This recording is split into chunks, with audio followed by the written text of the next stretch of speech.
It is October 24th, 1943, and across occupied Europe, German soldiers are gathering around radio sets in barracks, bunkers, and field positions. They are tuning in to what they believe is a legitimate German military broadcast, Soldatensender, the force's station. What they do not know is that every word pouring from their speakers is emanating not from Berlin, but from a small village in East Sussex called Crowborough, where the most sophisticated radio impersonation operation of the Second World War is unfolding in real time. The voice crackling through the static is not that of an authentic Nazi propagandist, but a carefully coached British actor, speaking in flawless German, reading scripts designed to plant seeds of doubt, spread false operational orders, and gradually erode the confidence of an army that believed itself to be receiving information from its own high command. This was not conventional warfare. This was psychological warfare conducted through electromagnetic waves, a technology so classified that even many British officers did not know it existed. The device that made this audacious deception possible was called Aspidistra, and it represented perhaps the most ambitious single piece of black propaganda machinery ever constructed. The Germans, for all their military prowess and technological innovation, had completely underestimated the British capacity to weaponize the medium of radio itself. They had invested tremendous resources in developing military communications systems, encryption ciphers, and wireless networks that they believed were impregnable. What they failed to account for was that the British would not simply try to break their codes or intercept their messages, but would instead build a transmitter so powerful that it could overpower their own stations, broadcasting false information directly into the ears of their troops with apparent official authority. For the Nazis, radio had become the nervous system of their war machine. Orders flowed through the airwaves, morale was sustained through propaganda broadcasts, and soldiers drew comfort from knowing they could tune in to hear their nation's voice. What Aspidistra accomplished was to infiltrate that nervous system and inject falsehoods directly into the bloodstream. By 1943, the British had already been experimenting with black propaganda for several years. The Special Operations Executive, along with the Political Warfare Executive, understood that the war could not be won by military force alone. Germany was too well armed, too deeply entrenched across the continent, and too ideologically committed to surrender without some mechanism to break the will of its people and armed forces from within. The challenge was immense. German radio stations were protected by powerful transmitters, and the Germans themselves were not naive listeners, they were professional soldiers and propagandists who understood radio technique. A weak signal would be immediately spotted as a fake, an accent that was even slightly off, a turn of phrase that did not quite match authentic German military parlance, a moment of hesitation in delivery. Any of these could expose the operation and render it useless. Moreover, the Germans had invested heavily in detecting foreign broadcasts. They maintained elaborate direction-finding equipment, stations dedicated to intercepting and jamming enemy transmissions, and counterintelligence networks tasked with identifying and neutralizing propaganda operations. The British needed not merely to broadcast to the Germans. They needed to broadcast so powerfully, so authentically, and so regularly that they could establish the illusion of legitimacy before the Germans even began to suspect they were being deceived. The solution came from an unexpected direction. In 1942, facing the impossibility of conventional radio warfare, the BBC's engineering division began exploring a radical idea. What if they could build a transmitter of unprecedented power, one that could not simply compete with German broadcasters but could actually overpower them on their own frequencies? The result was Aspidistra, constructed at Crowborough in Sussex, a location chosen for its remoteness, its stable geology, and its distance from German bombing raids.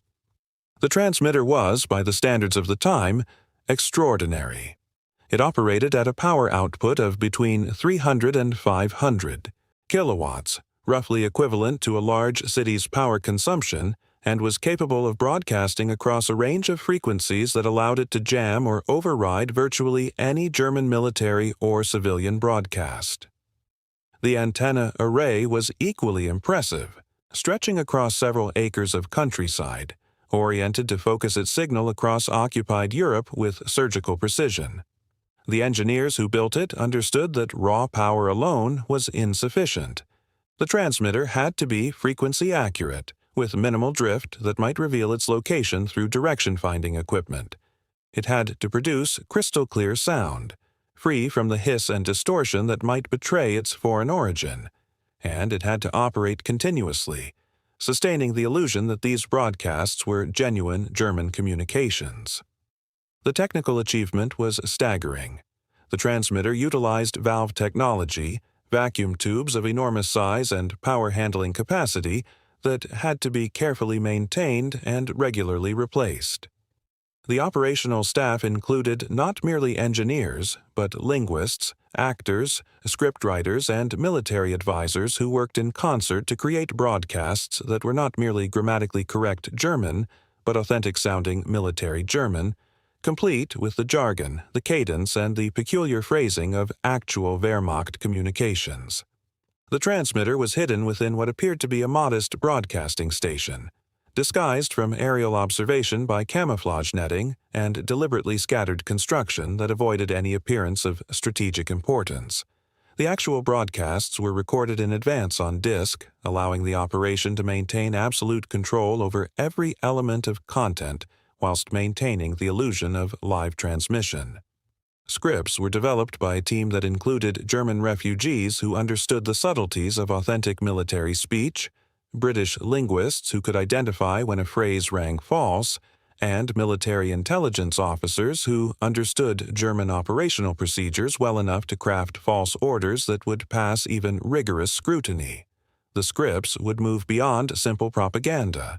They would reference genuine operations, quote, authentic German officers, and employ the bureaucratic language of the Wehrmacht with devastating precision. A false operation order, for example, would be constructed from fragments of overheard German communications, spliced together with fabricated new material in such a way that the seams were invisible to the listening ear. The operational deployment of Aspidistra began in earnest in 1943, and the broadcasts took several forms, each calibrated to a specific audience and purpose. In the earliest phase, the transmitter was used primarily for what was termed propaganda, in the form of news, broadcasting information designed to seem like legitimate German military communications, reporting on operations, reinforcing the cover stories for Allied operations, and gradually establishing a foothold in the minds of German listeners. One celebrated operation involved broadcasting false reports of German naval movements designed to confuse enemy naval intelligence and reinforce the deception surrounding the Allied invasion preparations.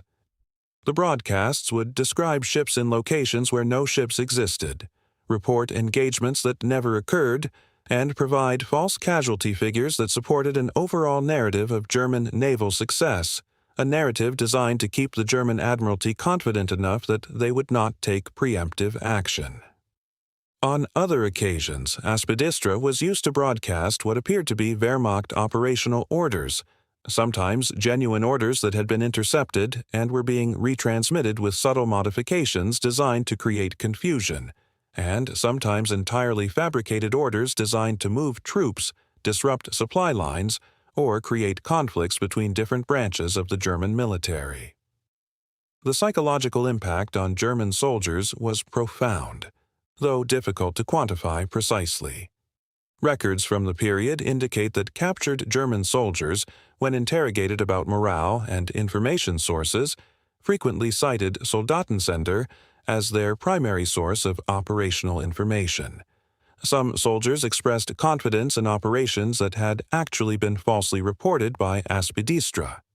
Others reported confusion arising from conflicting orders, some received through normal military channels, others through the radio, that had been cunningly designed to sow discord between officers and their men. The most significant documented use of aspidistra occurred in the months leading up to and immediately following the D-Day landings in June 1944. The transmitter was used to reinforce Operation Fortitude, the enormous deception campaign designed to convince the Germans that the main invasion would occur at Pas-de-Calais rather than Normandy.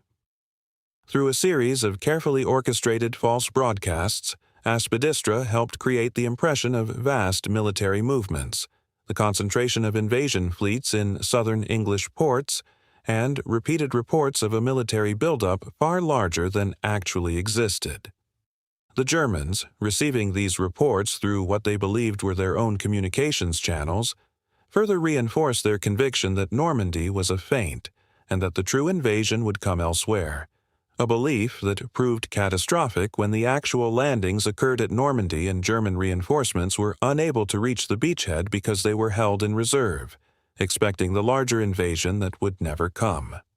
If you are finding this interesting, a quick subscribe helps more than you know. The aspidistra operation stands in sharp contrast to the German black propaganda efforts, which were substantial but ultimately less sophisticated.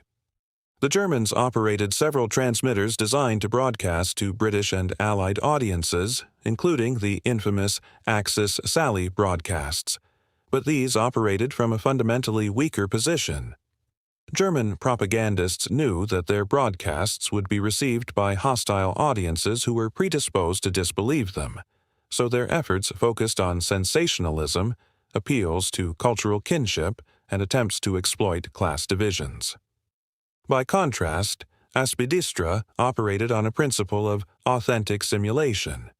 Rather than trying to persuade Germans to abandon the Nazi cause, the British effort focused on creating operational confusion, sowing doubt through the appearance of official communication, and establishing a whisper of uncertainty about the reliability of official channels.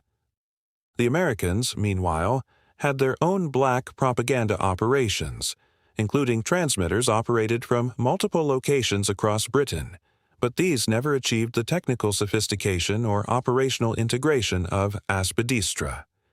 The Americans tended towards more overtly propagandistic content, direct appeals to German soldiers to lay down their arms, for example, whereas aspidistra succeeded precisely because its content was not overtly propagandistic at all, but appeared to be genuine military communication.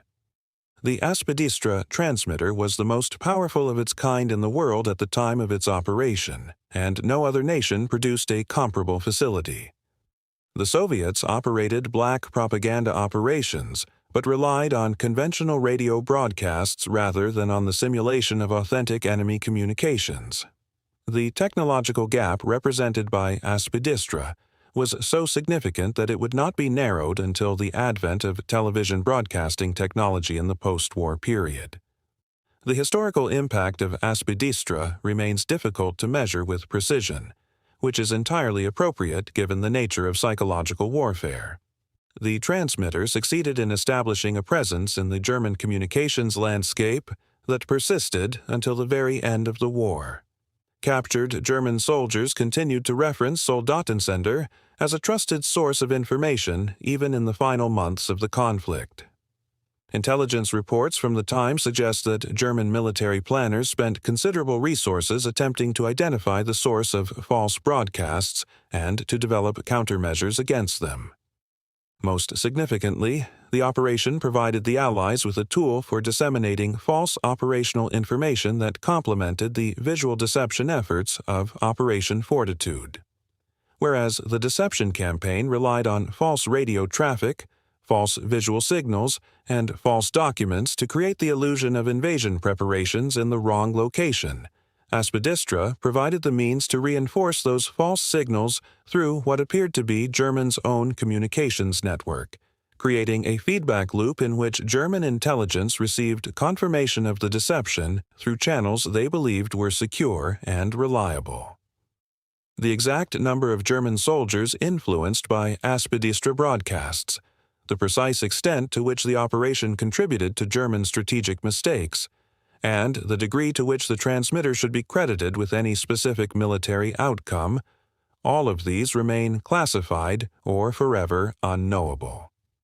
What is clear is that Aspidistra represented a level of operational sophistication in psychological warfare that would not be equaled for decades, and the principles it embodied, the use of authentic communication channels for deceptive purposes, the psychological impact of uncertainty about information sources, and the vulnerability of closed systems to infiltration from within would influence military, doctrine, and intelligence operations long after the transmitter itself was dismantled. The Aspidistra transmitter and its associated facilities at Crowborough were decommissioned in 1945, though the exact timing and circumstances remain somewhat shrouded in official secrecy. The transmitter equipment was dismantled and either destroyed or repurposed for conventional broadcasting. For decades after the war, very little was officially acknowledged about the station's true purpose. The BBC's archives contained carefully worded references to special broadcasting operations, but the full scale and sophistication of the operation remained classified well into the late 20th century. Veterans of the operation have left accounts that slowly piece together the story, but many questions remain. The original research and engineering that went into the station's construction is still not fully documented in publicly available sources, and the complete record of operations, which specific broadcasts were made, how many soldiers heard them, what specific operational effects they achieved, has not been released. What we know now comes from a combination of declassified government documents, interviews with surviving personnel, captured German records that describe confusion and uncertainty about broadcast authenticity, and the careful work of historians and intelligence scholars who have assembled fragments of a story that was deliberately obscured. Today, the site at Crowborough has been substantially redeveloped. The original transmitter building no longer stands in its original form, though some structures from the wartime period remain, gradually being reclaimed by the Sussex countryside. The antenna arrays, those vast stretches of wire and metal that once dominated the landscape, are gone. What remains is a historical record, incomplete but compelling, of a moment when Britain's technological and intellectual resources were marshaled to create an instrument of deception so effective that the German military never entirely understood it was being deceived. The Aspidistra operation represents something fundamental about the nature of modern warfare. The Second World War was not won merely by superior industrial capacity, superior manpower, or superior conventional weapons, though Britain and its allies possessed advantages in all these areas. It was won partly through the application of intellectual ingenuity to the problem of turning the enemy's own communication systems against him, of infiltrating the channels through which an enemy received information and corrupting them from within. The operators of Aspidistra understood that in modern warfare, information is as much a weapon as any bomb or bullet. They recognized that the human mind, confronted with information that appears to come from an official source, will generally believe it, even when belief conflicts with observed reality. And they built a machine, that extraordinary transmitter at Crowborough, with its hundreds of kilowatts of power and its impossibly precise frequency control, designed to exploit that fundamental human vulnerability. In the end, Aspidistra succeeded not because the Allies were more ruthless than the Germans, but because they were more clever, and because they recognized that in the modern age the battle for victory is partly fought not on the battlefield, but in the minds of soldiers, in the spaces between certainty and doubt, in the fraction of a second when a listener hears an official voice and must decide whether to believe.